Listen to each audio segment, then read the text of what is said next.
Of you. विद्यार्थी मित्रांनो, previous lecture मध्ये जो आपण टॉपिक टीच केला होता, तो होता आपला जो आपण टॉपिक होता kinetic energy of rotating body. आपण जी आपली रोटेटिंग बॉडी आहे त्या रोटेटिंग बॉडीची कायनेटिक एनर्जी काय केली होती, फाइंड आउट. आजचा जो आपला टॉपिक आहे, आज आपल्याला टॉर्क फाइंड आउट करायचा आहे. रोटेटिंग बॉडीचा काय फाइंड आउट करायचा आहे, torque. So first one, torque हा कशावर डिपेंड असतो, आधी हे माहित असणं खूप गरजेचं आहे. नेमकं टॉर्क म्हणजे काय होते, कोणी सांगू शकते नेमकं टॉर्क म्हणजे काय होते? तर what is mean by torque?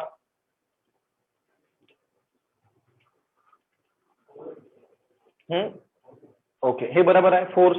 Okay, मग फोर्स आणि टॉर्क मधला डिफरन्स. टॉर्क म्हणजे फोर्स, बट टॉर्क आणि फोर्स मधला मग नेमका डिफरन्स काय आहे?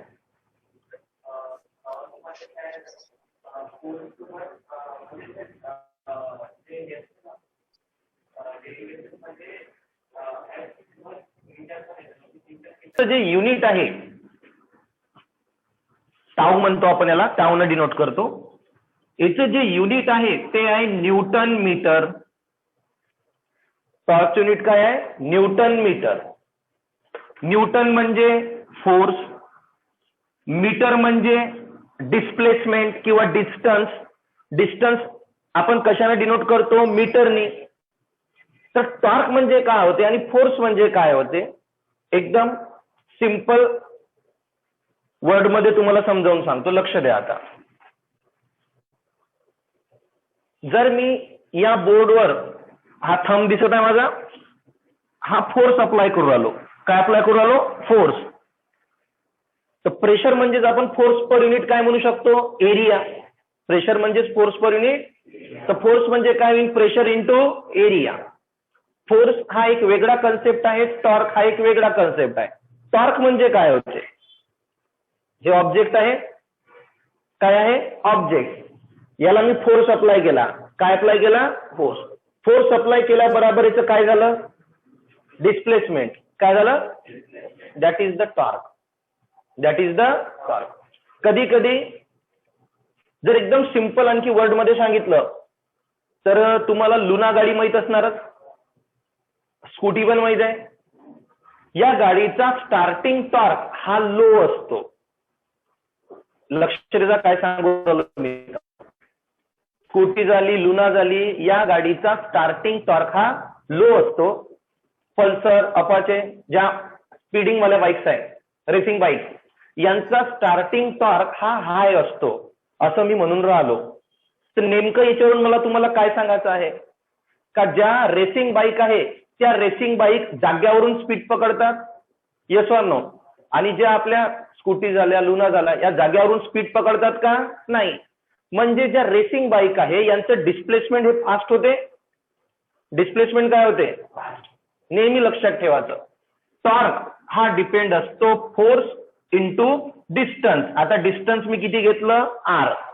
तर टॉर्कचा फॉर्म्युला काय होणार, एफ इंटू आर. टॉर्कचा फॉर्म्युला, टॉर्कचा कन्सेप्ट क्लिअर झाला. फोर्स अप्लाय केल्यावर जे याचं काय होते, डिस्प्लेसमेंट, त्याला आपण काय म्हणतो, टॉर्क. आणखी जे आपले मीटर असतात, ॲमीटर असो, व्होल्ट मीटर असो, बघितले आहे मीटर. या मीटर मध्ये असा पॉइंटर असते पॉइंटर. जर करंट फ्लो नसला तर 0 राहते. करंट जर सपोज 5 एम्पियर फ्लो झाला, करंट किती फ्लो झाला, 5 एम्पियर, तर हा पॉइंटर किती दाखवणार, 5 दाखवणार. तर हा पॉइंटर पण जे डिफ्लेक्ट होते, पॉइंटर पण जे काय होते, डिफ्लेक्ट, याला सुद्धा आपण काय म्हणत असतो, टॉर्क. पॉइंटर जो डिफ्लेक्ट होतो याला पण काय म्हणतो, टॉर्क. आता फॉर्म्युल्याकडे लक्ष द्या. टॉर्कचा फॉर्म्युला एफ इंटू आर. पण एफ म्हणजे फादर इक्वल टू मदर असं लक्षात ठेवत असतो मी. F equal to M A. F equal to mass into acceleration. पण हे ऍक्सेलरेशन असते लिनियर. ऍक्सेलरेशन काय, लिनियर. मग आणखी ऍक्सेलरेशनचा फॉर्म्युला असतो आर इंटू अल्फा. लिनियर ऍक्सेलरेशनचा formula R into alpha. Alpha म्हणजे अँग्युलर ऍक्सेलरेशन. अल्फा म्हणजे फर्स्ट मला कोणाची व्हॅल्यू फाइंड आउट करावं लागेल, ए नंतर आणि एफ नंतर टॉर्क. फर्स्ट ए नंतर आणि एफ नंतर असं आपल्याला डेरिव्हेशन सॉल्व्ह करायचं आहे, bottom to top. Is that clear? Write down the question.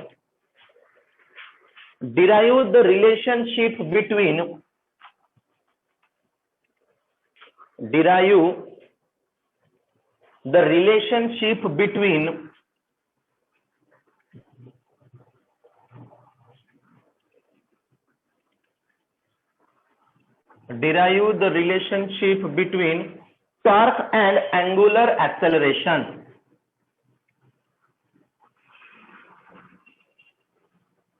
Torque and angular acceleration.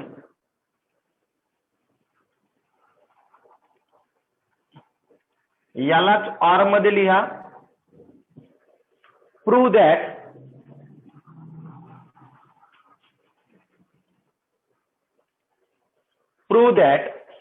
या प्रकारे torque equal to I into alpha. Prove that torque equal to I into alpha. Okay.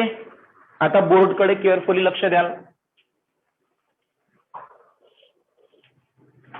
एक rigid body आपण consider केली होती, ज्या प्रकारे काल consider केली सेम आज पण एक घेतली रिजिड बॉडी. हा घेतला सेंटर ओ, म्हणजे असते आपला axis of rotation. Axis of काय? ओ पासून डिस्टन्स घेतलं R1, इथे मास घेतला मी M1. ओ पासून डिस्टन्स घेतलं R2, मास M2. ओ पासून हे डिस्टन्स R3, मास M3. ओ पासून distance RN up to N number, mass किती MN. आणि फोर्स घ्यावा लागणार कारण टॉर्क फाइंड आउट करायचा आहे ना. F1, F2, F3, F आणि कॉन्स्टंट आहे अँग्युलर ऍक्सेलरेशन. काल काय कॉन्स्टंट होतं? Angular velocity. काल जे क्लिअर? ड्रॉ दिस फास्ट. जो आपला कालचा टॉपिक होता ऍज इट इज आपल्याला तोच रिवाइज करायचा आहे. सो फर्स्ट कन्सिडर अ रिजिड बॉडी. एक रिजिड बॉडी कन्सिडर करू. त्या रिजिड बॉडीचा सेंटर काय आहे? ओ. and it can be rotate with constant angular acceleration. काल वर्ड काय होता? It can be rotate with constant angular velocity. आज काय आहे? It can be rotate with constant angular acceleration. Is that O? आणि ही रिजिड बॉडी जी आपली rotate होत आहे तर हिची कॉन्स्टंट अँग्युलर ऍक्सेलरेशन किती आहे? अल्फा. समजलं? त्यानंतर जो आपला नेक्स्ट पॉइंट होता तो सुद्धा ऍज इट इज राहणार. Suppose a body consist number of particle. या बॉडीनी नंबर ऑफ पार्टिकल काय केले? Consist. Suppose a body consist number of particle having masses. Number of particle consider केले. मी तुम्हाला काल टीच करताना एक आकाश पाळण्याचं एक्झाम्पल दिलं होतं. आकाश पाळणं जेव्हा आपला रोटेट होतो, बरोबर, सपोज या पोझिशन पासून तो रोटेट होत आहे. एक असा आयरन रॉड असतो आणि इथे पर्सन सीट झाले असतात. इथे सुद्धा आयरन रॉड, इथे सुद्धा पर्सन सीट झाले असतात. तेव्हाच ते रोटेट होता ना. तर एकच पर्सन असतात किंवा एकच झुला असतो का नंबर ऑफ झुले तिथं कनेक्ट असतात? Yes or no? तर मग काय झालं? Suppose particle consist number of mass. Suppose body consist number of particles having masses. किती घेतलं? M1, M2, M3, MN R situated. आणि हे जे मासेस आहे आपण सिच्युएटेड केले आहे किती डिस्टन्स वर? R1, R2, R3. कशापासून? सेंटरनी म्हणत आपण त्याला axis of rotation. From the कशापासून सिच्युएटेड केले? From the axis of. त्याला एक्सिस ऑफ रोटेशन का बरं म्हणतो आपण? तुम्ही जर आकाश पाळणा बघितला असणार तसा एक रोटर असतो, तो रोटर रोटेट होतो. तो रोटर रोटेट होतो म्हणून त्याच्यासोबत जे काय झुले जे कनेक्ट केले असतात ते सुद्धा काय होतात? रोटेट. तर याला म्हणतात एक्सिस ऑफ रोटेशन. समजत आहे का मी काय बोललो होतो? याला काय म्हणतात? Axis of rotation. नाही तर बस यू माय छम्मक चल्लो पण डान्सवर आहे ते त्या टाईपचं नाही आहे. एक्सिस ऑफ काय आहे? रोटेशन. समजत आहे? Okay. Once again, suppose a rigid body consist number of particle. Rigid बॉडीनी नंबर ऑफ पार्टिकल कन्सिडर केले. त्यांचे मासेस कोणते आहे? m1, m2, m3, mn. आणि हे मासेस किती डिस्टन्सवर सिच्युएटेड केले? r1, r2, r3 from the axis of rotation. एवढं समजलं? त्यानंतर ऑल द पार्टिकल्स हॅव, आणि सर्व पार्टिकल्स साठी अँग्युलर ऍक्सेलरेशन काय आहे? Constant. All the particles have same angular acceleration but different linear acceleration. कालचा जो टॉपिक होता त्यामध्ये सेम काय होतं? Angular velocity. काय सेम होतं? आणि डिफरंट काय होतं? Linear velocity. आज सेम काय आहे? अँग्युलर ऍक्सेलरेशन आणि डिफरंट काय आहे? Linear acceleration. ओके, चला आधी पॉइंट टू पॉइंट लिहा. Consider a rigid body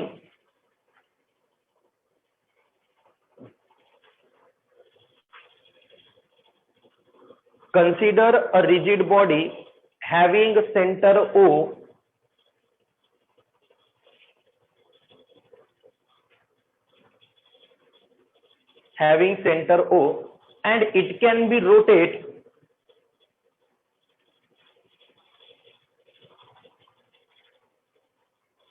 with constant angular acceleration, and it can be rotate with constant angular acceleration alpha. Alpha असा डिनोट कराल. with constant angular acceleration alpha. Next point, suppose a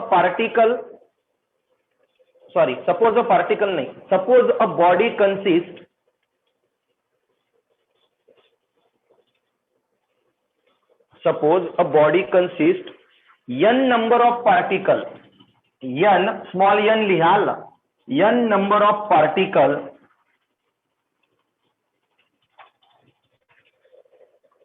having masses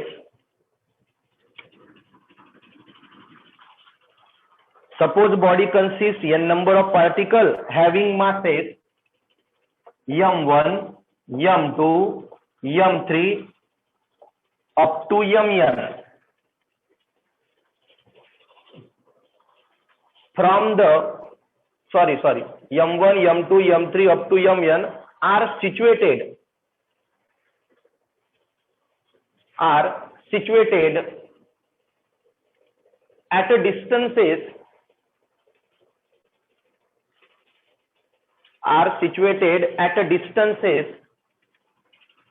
r1, r2, r3, rn, r1, r2, r3 up to rn from the axis of rotation. या distance वर situated केले आहे from the axis of rotation. Axis of rotation लक्षात ठेवा, जो rotate होणार आणि तो रोटेट झाल्यावर त्याच्या सोबत जे पार्टिकल कनेक्ट केले आहेत त्यांना पण रोटेट करणार. All the particles have same angular acceleration. All the particles have same angular acceleration but different linear acceleration.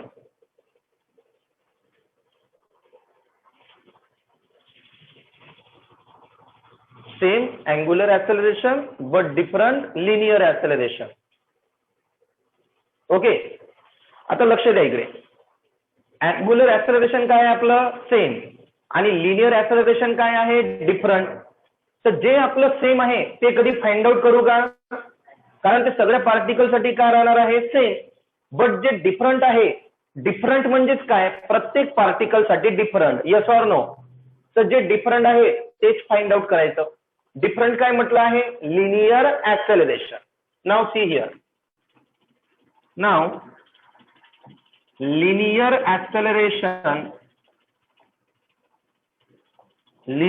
acceleration of first particle.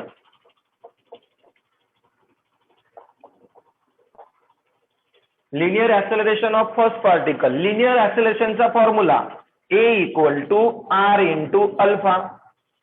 For first particle A च्या ठिकाणी A1, R च्या ठिकाणी R1 आणि अल्फाच्या ठिकाणी अल्फा 1 येणार का? का बरं? कारण तो काय आहे? कॉन्स्टंट. एवढं समजलं? त्यानंतर therefore force acting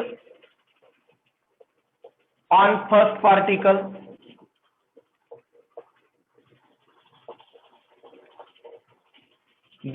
force acting on first particle, force चा formula F equal to mass into acceleration. For first particle F1 m1 a1. For first particle F1 m1 a1. Again F1 as it is, m1 as it is, a1 ची value r1 into alpha. जिथे alpha येणार तीच term as it is ठेवायची, बाकी सगळे change आहे, फक्त अल्फाच काय आहे? कॉन्स्टंट. दिलं force acting on first particle. Hence, torque acting on first particle. Torque acting on first particle. टॉर्कचा फॉर्म्युला असतो विद्यार्थी मित्रांनो F into R. हा झाला टॉर्कचा formula. But for first particle F1 R1. F1 ची value m1 R1 alpha into काय येणार? R1. So finally torque m1 R1 particle. Okay, जर तुम्हाला बरोबर दिसत नसणार तर याला मी थोडं वर लिहून घेतो. Torque acting on first particle येणार m1 R1 स्क्वेअर अल्फा. हा झाला torque acting on first particle. Right down this. तर विद्यार्थी मित्रांनो, टॉर्क काढला आपण फर्स्ट पार्टिकल साठी. Similarly torque acting on second particle, acting on third particle and torque acting on nth particle. लक्ष द्या आता. सिमिलरली टॉर्क आता लिहायची गरज नाही म्हणा. Similarly torque acting on second. So काय येणार सेकंड पार्टिकल साठी? m2 r2 square alpha. Third particle साठी m3 r3 square alpha. Okay, आणि जो n पार्टिकल राहणार and for nth particle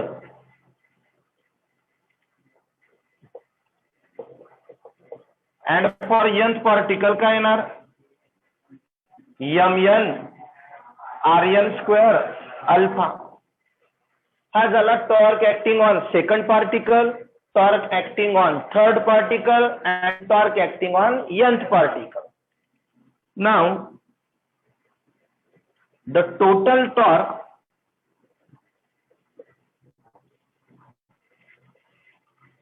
is given by. आता फाइंड आउट करायचं आहे आपल्याला टोटल टॉर्क. बराबर.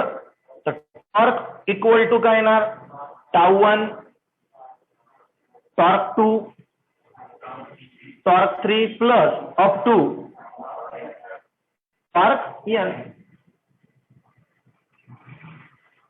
टॉर्क 1 ची व्हॅल्यू काय होती विद्यार्थी मित्रांनो? m1 r1 square alpha.